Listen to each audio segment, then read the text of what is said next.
Vamos ficar em pé, meus irmãos, e vamos abrir nossas Bíblias no livro de Gênesis. Hoje nós vamos ter uma mensagem temática, tá? Então, eu sempre procuro pregar expositivamente, mas eu pensei em uma coisa, e eu ouvi uma coisa também, e acabou surgindo esta ideia, tá? Gênesis capítulo 18, a Bíblia nos diz, capítulo 2, eu falei isso? Falei certo ou não? Não, capítulo 2, verso 18.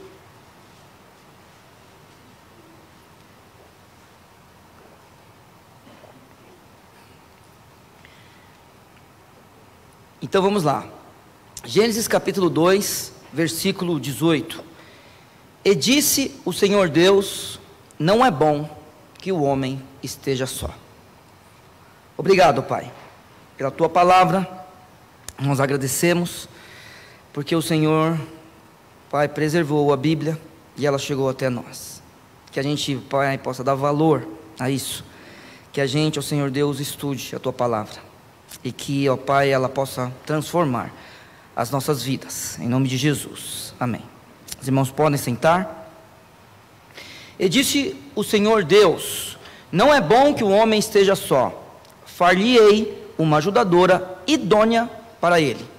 Bem, rapidamente, os irmãos mais velhos, de igreja, e também os irmãos que prestam atenção quando eu falo desse versículo.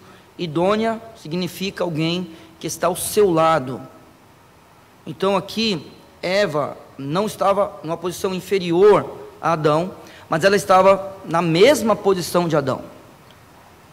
A questão é que algumas responsabilidades são dadas ao homem, ao ser masculino, é só isso. E uma delas era cuidar do jardim e não comer da árvore da ciência do bem e do mal. Era uma responsabilidade dele, por exemplo.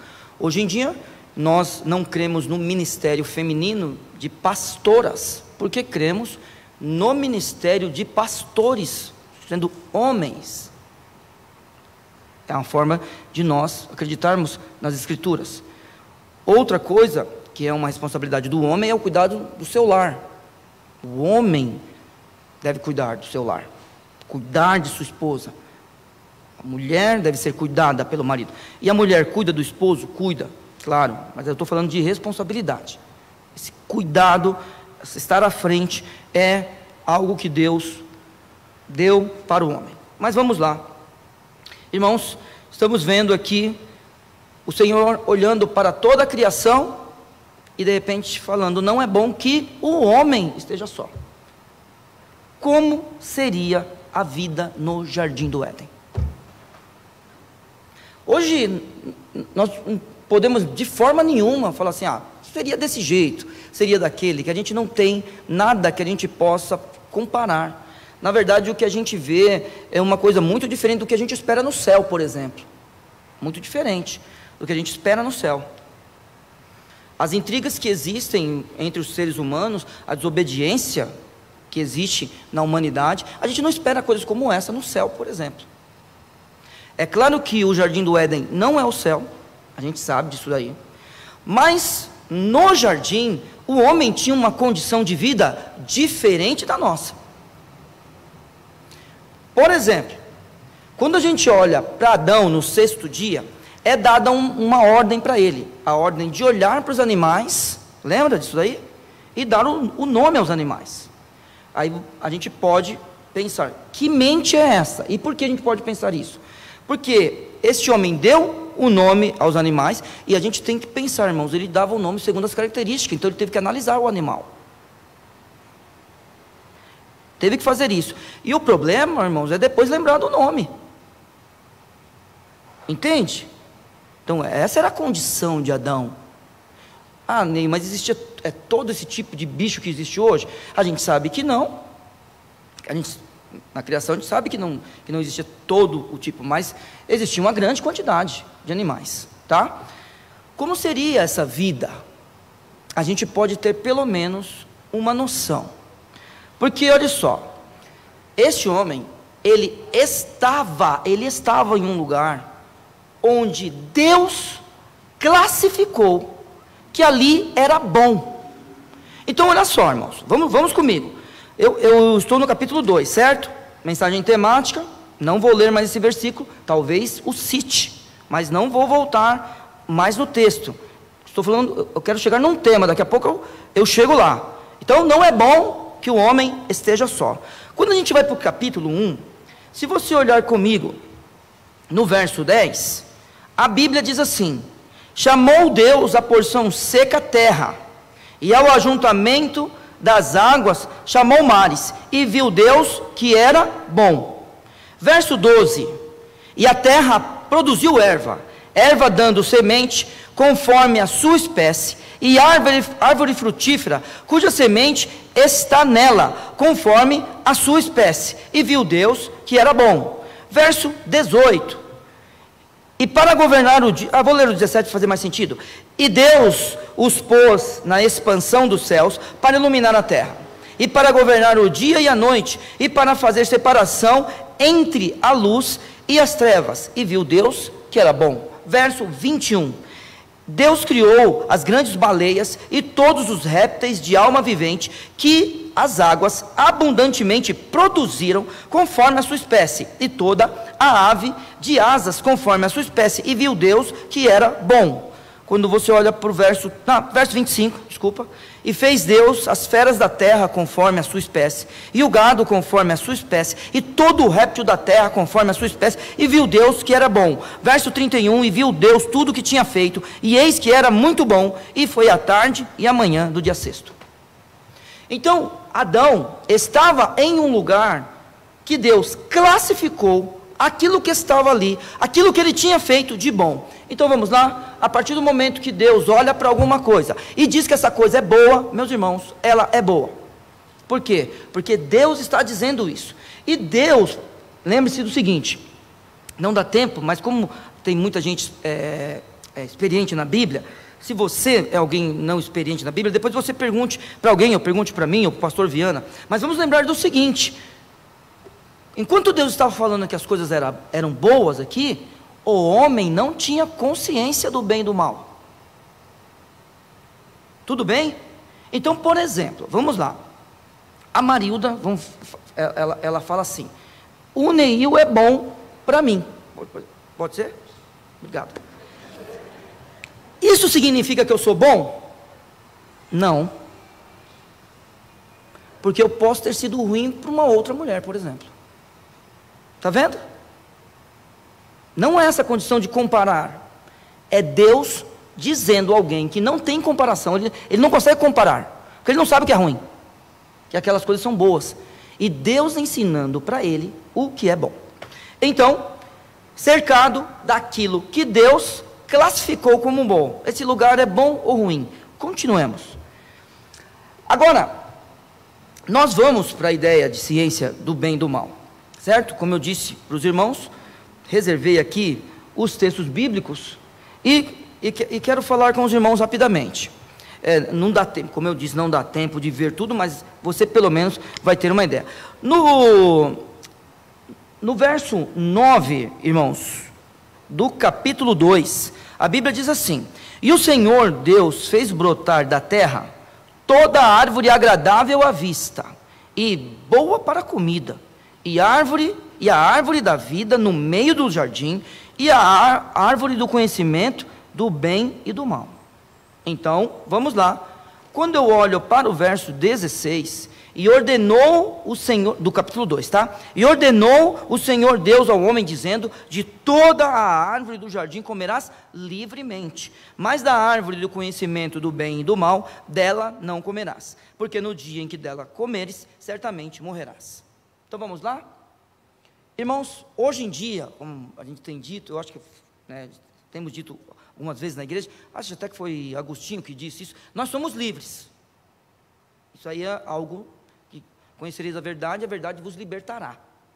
Não é, mas quando a gente fala isso é de verdade, tá, irmãos? Tá bom?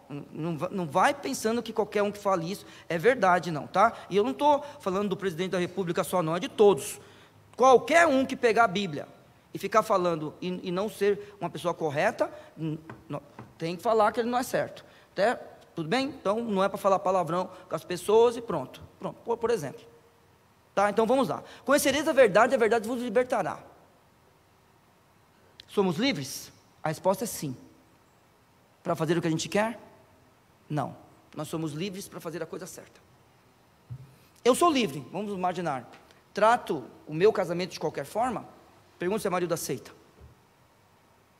E a mesma coisa você. Você é casado? Você é casada? Somos livres.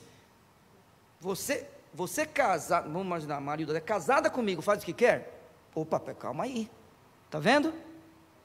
Sem a ciência do bem e do mal, então, de novo, aquilo que Deus classificou como bom, mexe comigo, mexe na minha mente, e a minha vida, ela é diferente. Por exemplo, quando chegarmos no céu, como será estar no céu? Nós não sabemos ainda, mas este homem, ele teve esse contato, sem saber o que era o mal, conhecendo só aquilo que Deus falou que era bom. Vamos lá. A gente, então, não era influenciado pelas coisas ruins e nem pelo pecado, quando nós, humanidade representada na pessoa de Adão, estávamos lá no jardim. E aí, meus irmãos, uma coisa que é maravilhosa. No jardim, este homem tinha acesso íntimo e diário com Deus. Verso 8 do capítulo 3, a Bíblia nos diz assim, verso 8 do capítulo 3. E ouviram, porque agora Eva já estava com ele, ouviram a voz do Senhor, que passeava no jardim pela viração do dia. O que eles ouviram? O que Deus estava falando, que eles ouviram. E aí a Bíblia nos diz, e esconderam-se Adão e a sua mulher da presença do Senhor Deus, entre as árvores do jardim. E aí Deus o chama pelo nome. Acesso íntimo e diário com Deus. Na viração do dia, o Senhor Deus vinha dar instruções a esse homem, pelo que tudo indica no texto. O homem peca, só que Deus continua no mesmo lugar, no seu trono, governando todas as coisas. E na viração do dia, vem e visita o homem. Mas aí, a gente sabe que tudo é perdido, porque Adão e Eva, eles tomam do fruto e comem. Aquele fruto que a gente sabe que não podia tocar, aquele fruto que a gente não devia chegar perto, a gente devia ser prudente, e a gente ouviu a serpente.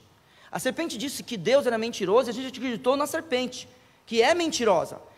E o verdadeiro mentiroso ficou como pessoa verdadeira, e o verdadeiro Deus se passou por mentiroso. Nós escolhemos isso. E agora, nós perdemos as coisas. Por exemplo, verso 16. Olhe para a mulher. Dor e opressão. Olhe comigo. Verso 16 do capítulo 3. E a mulher disse, o que está acontecendo aqui? Os irmãos têm que perceber que estou pulando muitas coisas, porque eu não vou conseguir ler todos os capítulos que eu vou citar hoje, irmãos, tá? Os capítulos inteiros, tá? O que está acontecendo aqui?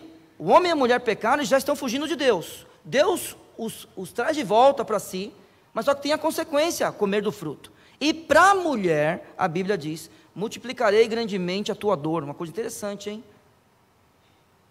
No jardim do Éden tinha dor? Está vendo? Se a resposta é sim, não dá para multiplicar zero. Então parece que Adão não podia fazer o que ele queria. Por exemplo, Adão não podia saltar de uma árvore até o chão, parece. Parece que Adão não era perfeito. Ele era um homem sem pecado, mas ele não era um Deus. Mas era uma criatura. E que se ele tinha que lavrar a terra e cuidar das coisas, poderia acontecer algum erro. E para esta mulher, a Bíblia está dizendo, multiplicarei grandemente, deixa eu ver, está certo, a tua dor e a tua conceição. E com dor dará à luz filhos. E aí, irmãos, vem uma coisa importantíssima para todos, para toda a história, mas alguma coisa tem que ser feita pelos homens cristãos hoje, quando a gente lê o verso 16 do capítulo 3 de Gênesis: e o teu desejo será para o teu marido, e ele te dominará. Então vou já dizer uma coisa, a gente não vai falar sobre esse assunto, mas por exemplo, não dá para ser feminista e crente ao mesmo tempo. Dá para entender isso? Se não der, tem que pensar. Deus já disse que o homem oprimirá a mulher. Cabe a nós, que sabemos que isso é uma maldição, não ser uma maldição na vida da nossa mulher, e ensinar nossos filhos a como tratar uma mulher, e ensinar a sociedade por meio do exemplo como é que se trata uma mulher. Porque aquilo que acontece na vida das mulheres, é porque o machismo sempre existiu, e isso é uma maldição na terra. A mulher, ela é oprimida sim, irmãos, e nós precisamos resgatar essa mulher pelo sangue de Cristo, né? Foi derramado por mim e por você, que é meu irmão em Cristo, na vida dessa mulher, de uma forma que ela possa ter uma vida diferente. Mas vamos lá. A mulher, dor e opressão. O homem, irmãos, dependência e dificuldade no trabalho. E além disso, morte física. É claro que a morte também veio à mulher. É claro que a dor também veio ao homem. As coisas, Deus falou uma coisa para cada um deles, mas só que as coisas acontecem para a humanidade, tá? Verso 17: e Adão disse: porquanto deste ouvido à voz da tua mulher, e comeste da árvore de quem te ordenei, dizendo: não comerás dela, maldita é a terra por causa de ti, com dor comerás dela todos os dias da tua vida, espinhos e cardos também te produzirá, e comerás a erva do campo, no suor do teu rosto comerás o teu pão, até que te tornes a terra, porque dela foste formado, porquanto és pó, e em pó te tornarás. Então, essas são coisas que eles perdem. E aí eu digo aos irmãos, na verdade, irmãos, eles foram expulsos do jardim, né? E os irmãos sabem disso. No verso 24, no verso 20, desculpa, a Bíblia diz: e chamou Adão o nome de sua mulher Eva, porque era a mãe de todos os viventes. Isso aqui é uma coisa que me deixa intrigado, vou falar rapidamente com os irmãos, né? O verbo utilizado na Trinitariana, o verbo está no passado. Se você tiver uma NVT, uma NVI, alguém tem uma NVT ou uma NVI? Ninguém? Tem uma NVI? NVT? Você pode ver que na sua Bíblia não está escrito era, não é? O verso 20.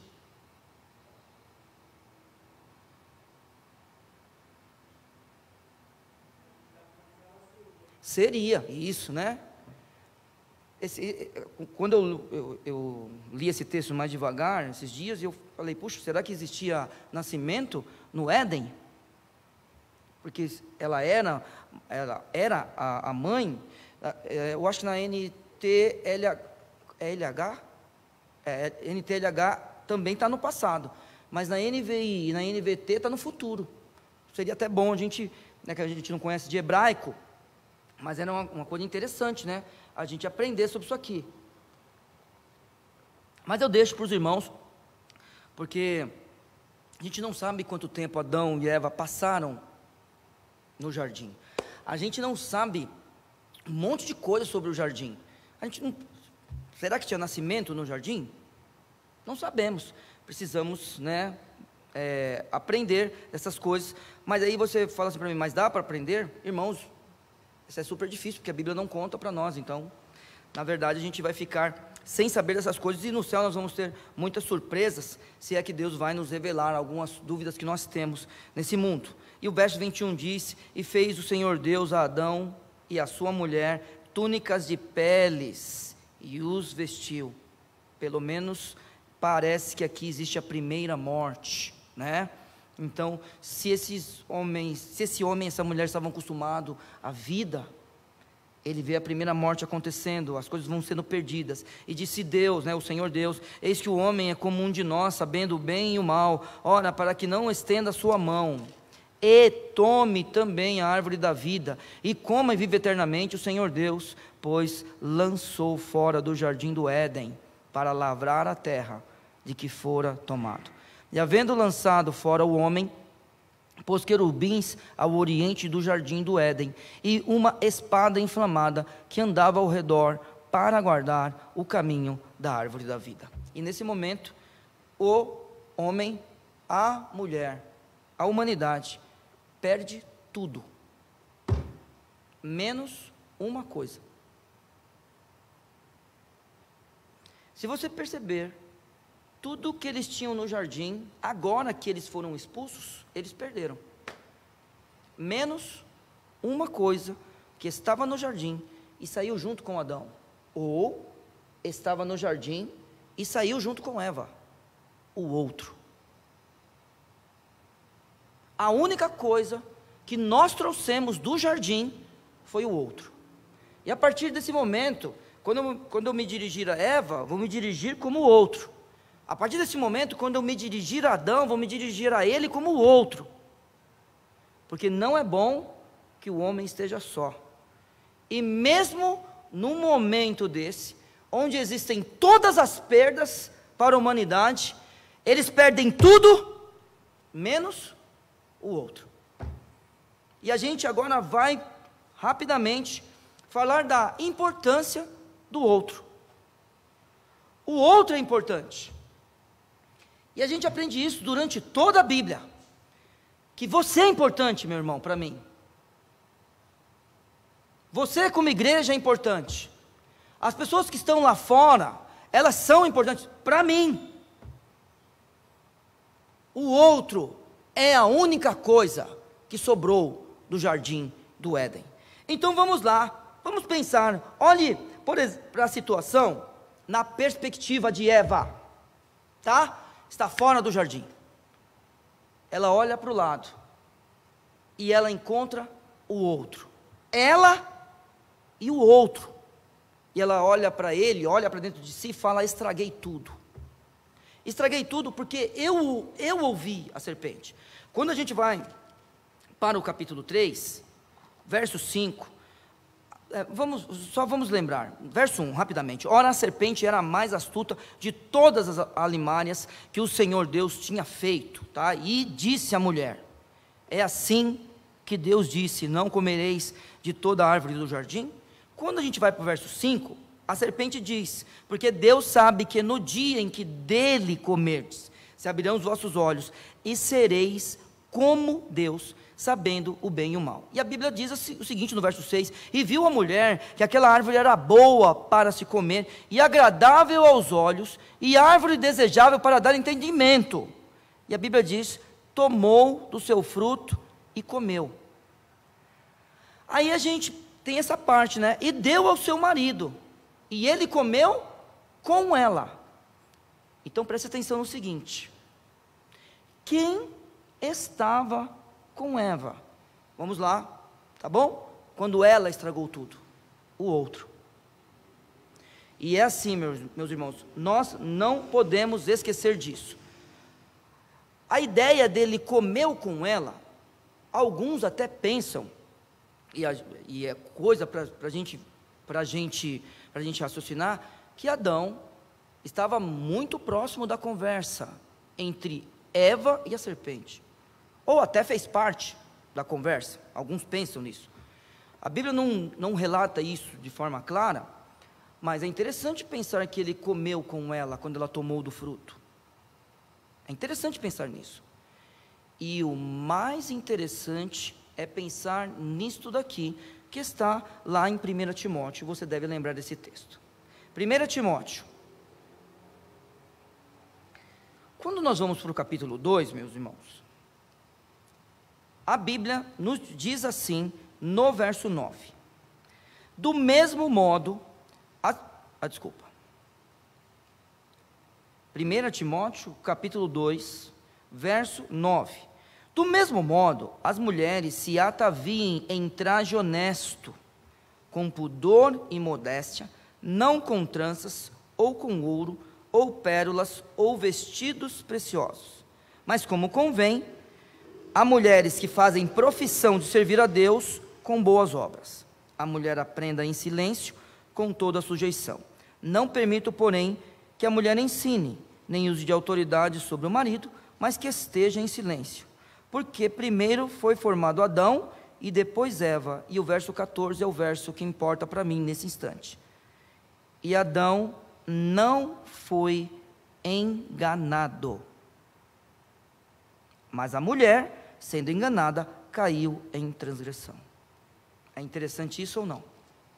Porque esse homem come do fruto.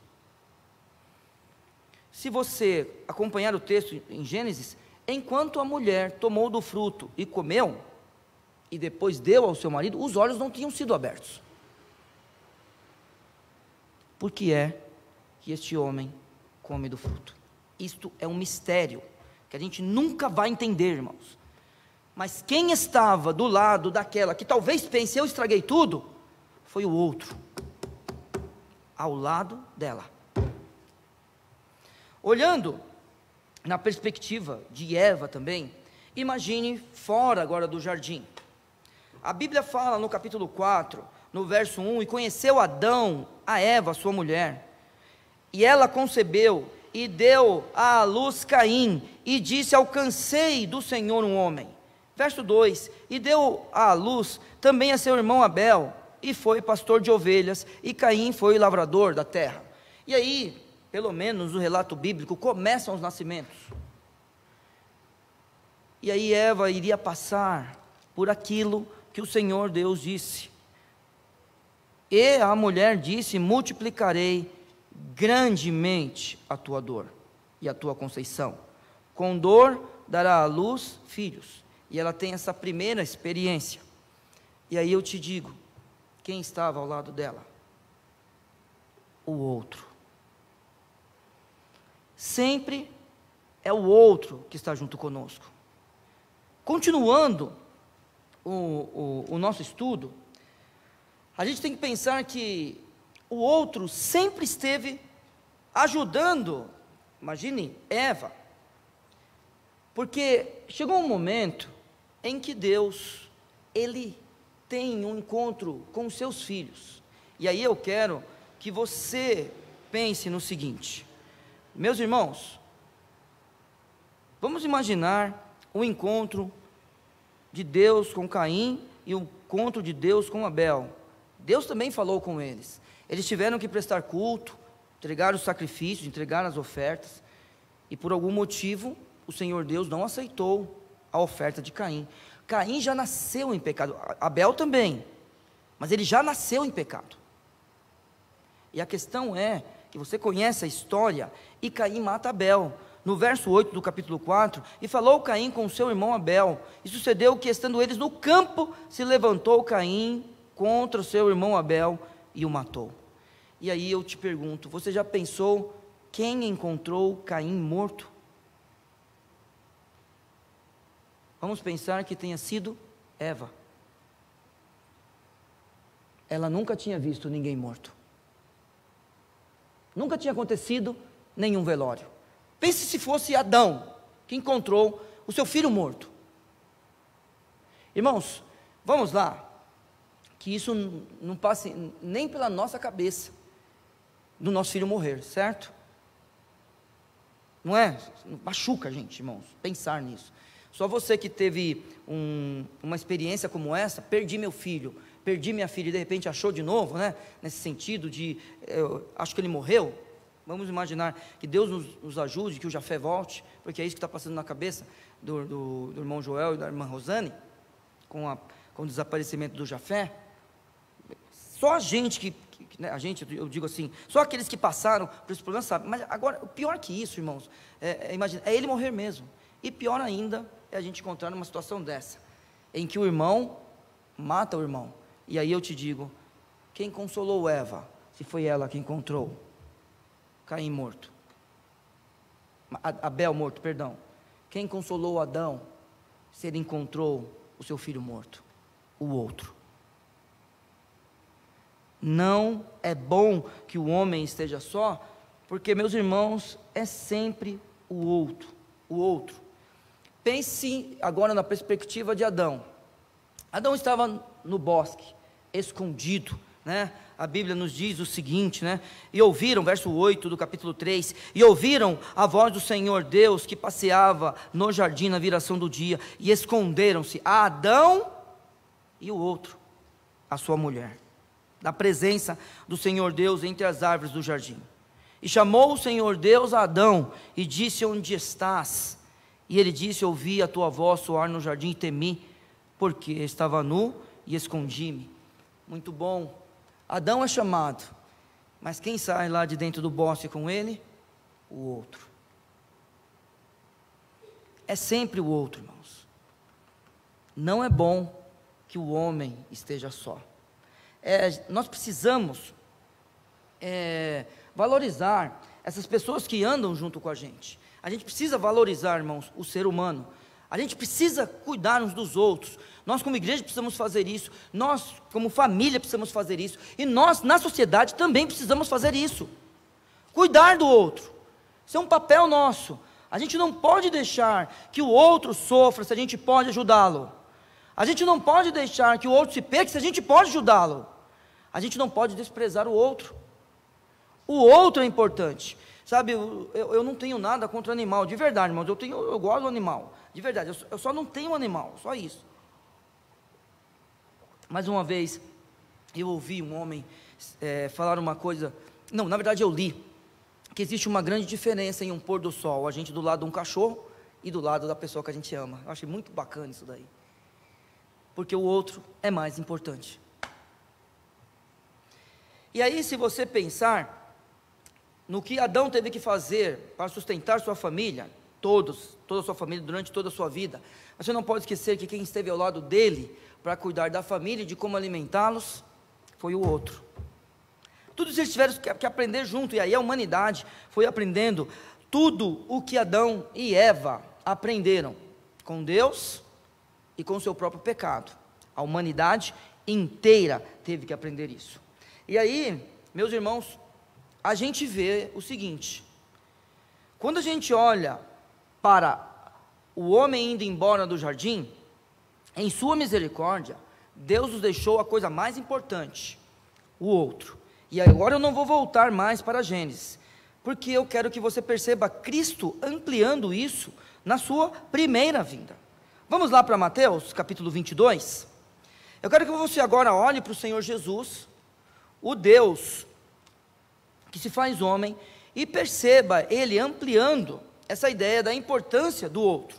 Vamos lá, meus irmãos. Nós olhamos, por exemplo, para o Senhor Jesus Cristo cumprindo a lei. O Senhor Jesus, Ele cumpre a lei.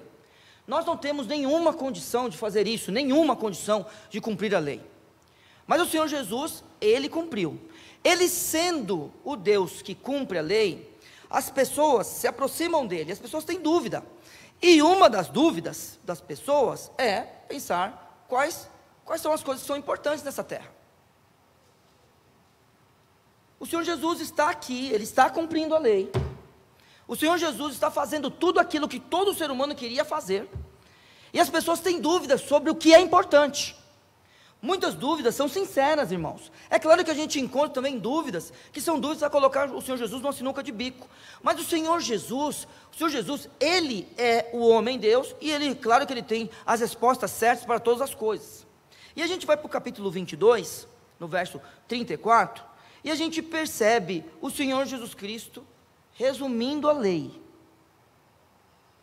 E se você perceber na forma de pensar desta mensagem que eu estou tendo, o Senhor Jesus inclui no resumo da lei o outro.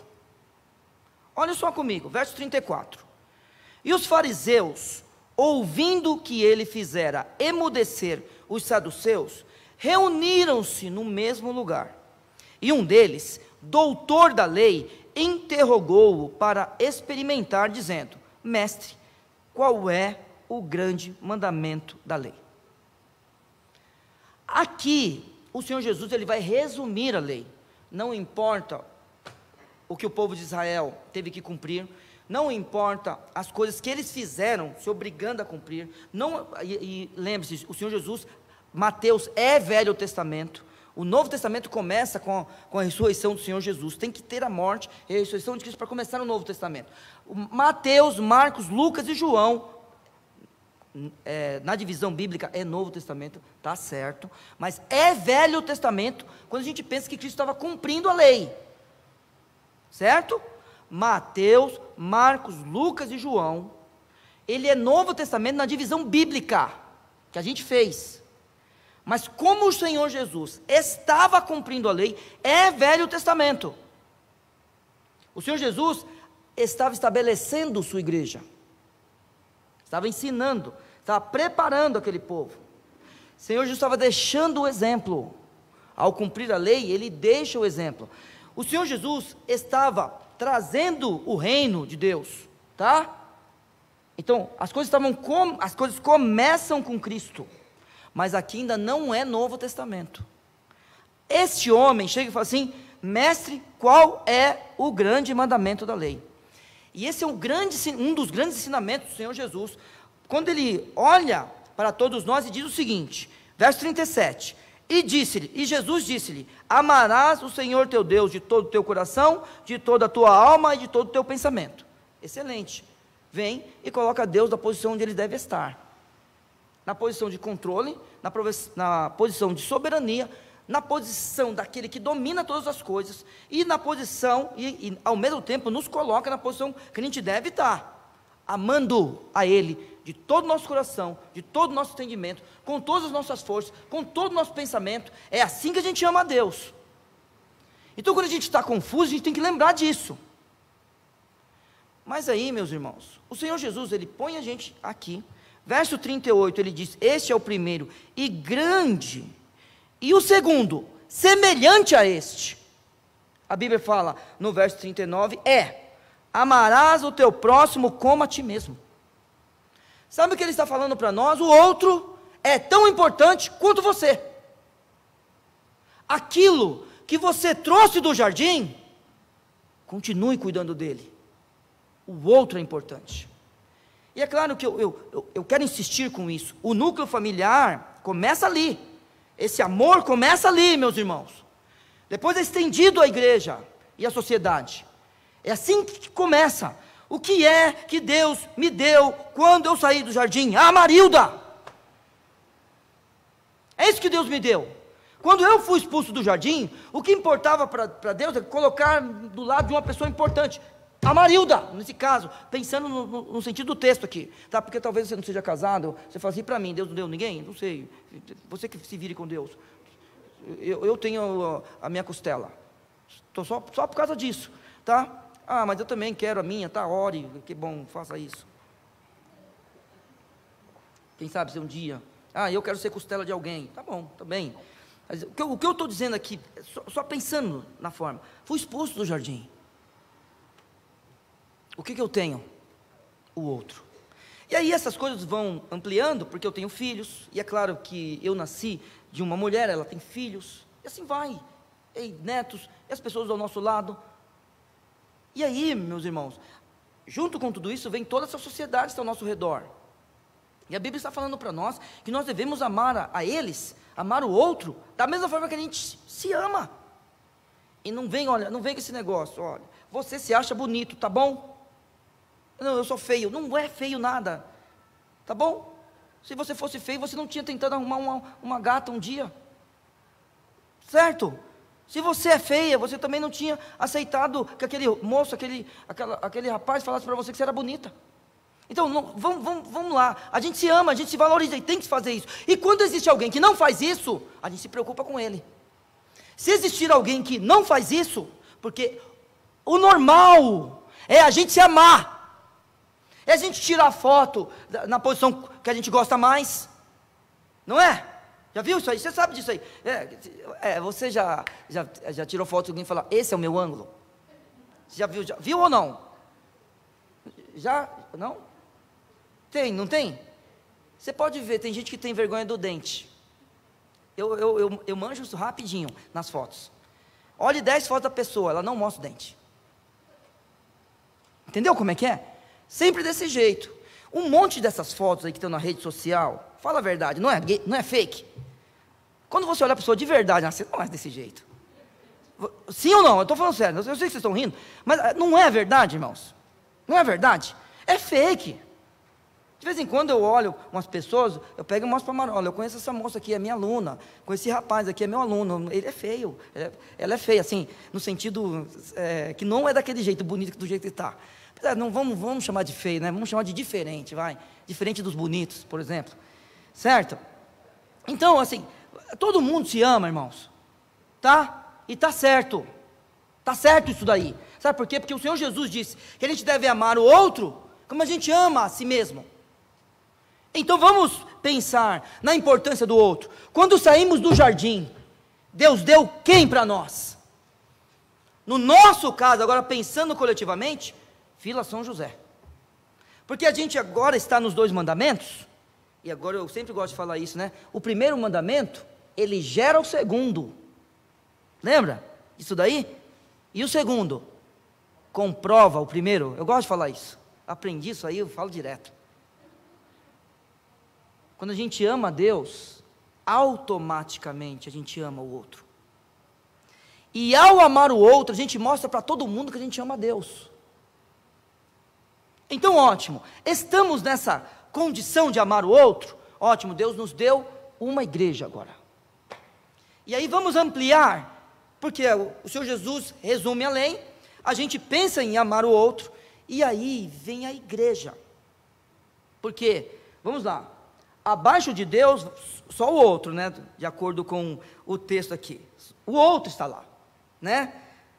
Aí, meus irmãos, quando a gente olha para a igreja, uma das coisas no relacionamento dentro do corpo que gera alegria e tristeza é o outro.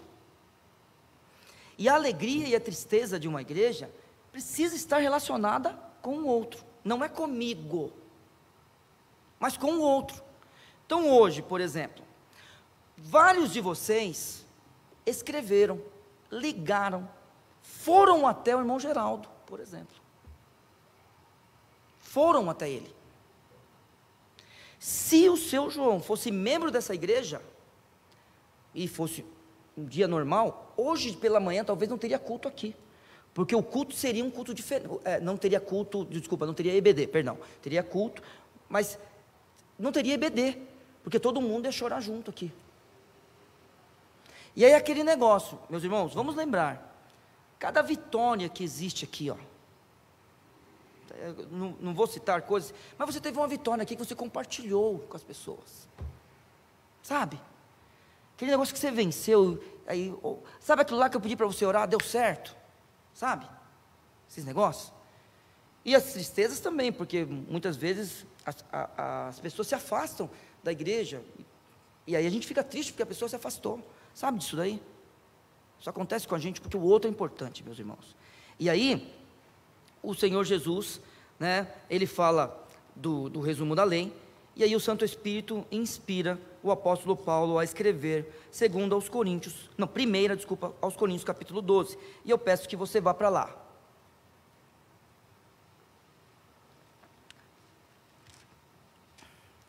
Abaixo de Deus, somente o outro. Só para você se localizar, o verso 1 diz assim: acerca dos dons espirituais, não quero, irmãos, que sejais ignorantes. O texto é sobre os dons espirituais que devem ser úteis na igreja. Então, por exemplo, verso 5: há diversidade de ministérios, mas o Senhor é o mesmo.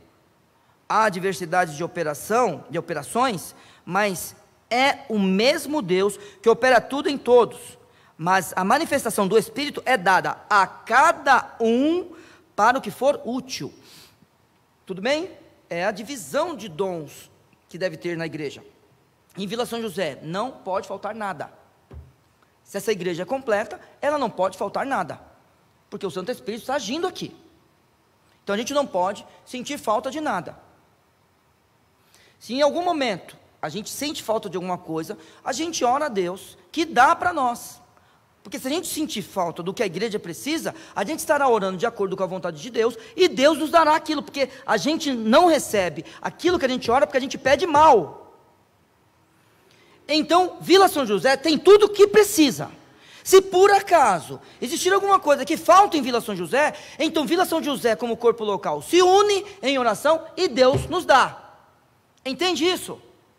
Por quê? Porque nós precisamos do outro, para que tudo aqui que a gente faz seja de uma forma que seja útil para essa igreja. E aí o verso 12 diz: porque assim como o corpo é um e tem muitos membros, e todos os membros, sendo muitos, são um só corpo, assim é Cristo também. Pois todos nós fomos batizados em um Espírito, e a Bíblia diz, formando um corpo, quer judeus, quer gregos, quer servos, quer livres, e todos temos bebido de um Espírito. Ampliando, o outro agora faz parte do corpo de Cristo junto comigo. O que sobrou do jardim do Éden, para mim, Neil, para o irmão Neil, para o pastor Neil, para o meu amigo Neil, o meu filho Neil, o meu esposo Neil, o meu pai Neil, o que sobrou para ele? Você, o outro. Porque é por meio de você que eu posso ser corpo de Cristo, junto com você. Quando eu perdi tudo no Éden, sabe o que Deus me deu? Você. E a alegria e a tristeza no meu coração tem que também partir daqui. De vez em quando nós choramos com os que choram, nós nos alegramos com os que se alegram. Perceba este texto, continuando, esse texto. A Bíblia diz assim para nós, no verso 22. Antes, os membros do corpo que parecem ser mais fracos são necessários. Você está entendendo isso? Meus irmãos, quando eu fui expulso do jardim, e Deus me deu uma igreja, Ele me deu o outro, que parece que é fraco. Eles são necessários. Continuando, a Bíblia diz, e os que reputamos menos honrosos no corpo, a esses honramos muito mais, e aos que em nós são menos decorosos, damos muito mais honra, porque os que em nós são mais nobres, não têm necessidade disso, mas Deus assim formou o corpo, dando muito mais honra ao que tinha falta dela, para que não haja divisão no corpo, mas antes tenham os membros igual cuidado uns dos outros, de maneira que, se um padece, todos os membros padecem com ele, e se um membro é honrado, todos os membros se regozijam com ele. O que Deus me deu quando eu fui expulso do Éden? Ele me deu a Marilda. Junto com a Marilda, Ele me deu os meus filhos. E Deus me deu vocês. O outro é importante, meus irmãos. A gente deve se alegrar com os que se alegram, chorar com os que choram. Todos aqueles que são membros de verdade de Vila São José, são corpo de verdade, a gente deve pensar desta forma aqui. E é assim, se você se sente desonrado, você tem um grande problema na sua vida. Quem deve sentir que você é desonrado é o outro. Você não pode buscar a honra, porque é o outro que é mais importante do que você. Então, já digo agora, qualquer membro de Vila São José, que se sentir desonrado, você tem um grande problema com Deus. Porque na verdade você deveria buscar os desonrados, no outro, e não em você. Porque a gente ama o outro como nós amamos a nós mesmos. A gente não busca mais amor para nós mesmos. Dá para entender isso? Não existe ninguém desonrado aqui até o momento que eu encontre o outro que é desonrado. Então é assim, eu não olho para mim e me sinto desonrado. Não, eu olho para mim e sei que Deus me deu a Marilda, meus filhos e minha igreja. Ele me deu o outro. É claro, eu não estou citando minha mãe, porque ela está acima de mim, tá, irmãos? Claro que eu amo minha mãe, não é para ficar triste também. Eu te amo. Não, assim, eu estou falando por causa disso. Se ela pregasse, ela falaria, deu o meu marido e os meus filhos. É só por causa disso. Então, foi isso que sobrou para mim do jardim. Você. E aí, não adianta dar valor a outra coisa que não seja o outro, tá? Todas as vezes que você vê alguém falar mal do ser humano, descrever o ser humano como algo pior do que qualquer outra coisa, lembre-se de tudo que nós perdemos no jardim. O que sobrou para nós foi o outro. Talvez é a pessoa que está do seu lado, que começou uma nova vida com você, tá? Talvez. Mas você, como Vila São José, é uma igreja. E você é importante para mim. E eu não vou falar que eu sou importante para você. E eu também não vou querer que no final do culto você venha para mim e fale, não, Ney, você também é importante para mim. Não é isso. Mas o importante é o outro, tá? Eu não sou importante. Porque eu devo amar o outro como eu amo a mim mesmo.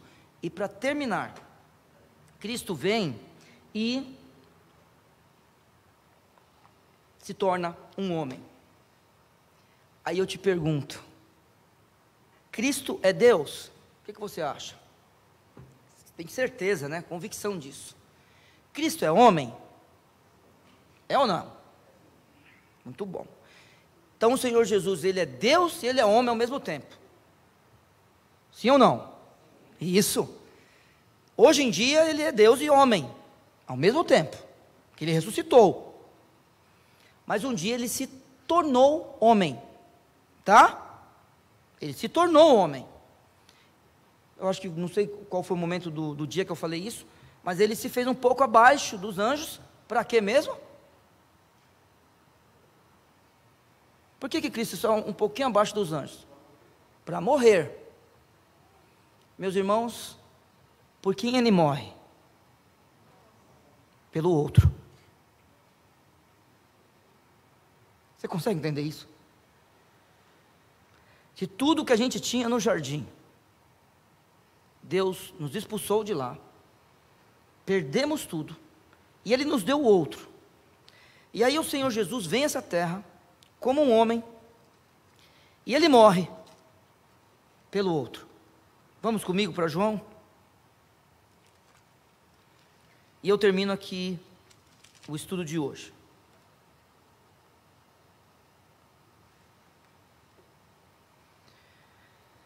No verso 13 do capítulo 15 de João,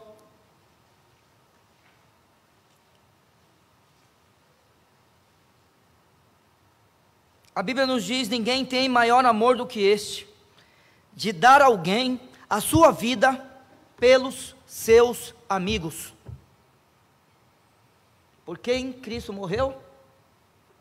Pelo outro. Que Deus te abençoe, que você tenha essa convicção da importância que Deus deu, não a você, tá? Mas a pessoa que está do teu lado, tá bom? Na tua casa, na tua igreja. E estas pessoas que você deve demonstrar o amor, as pessoas que estão na sociedade. O outro é importante. Ele é importante porque de tudo aquilo que era bom no jardim, foi a única coisa que a gente trouxe de lá. Deus te abençoe. Vou pedir para o pastor Viana vir aqui e encerrar o culto.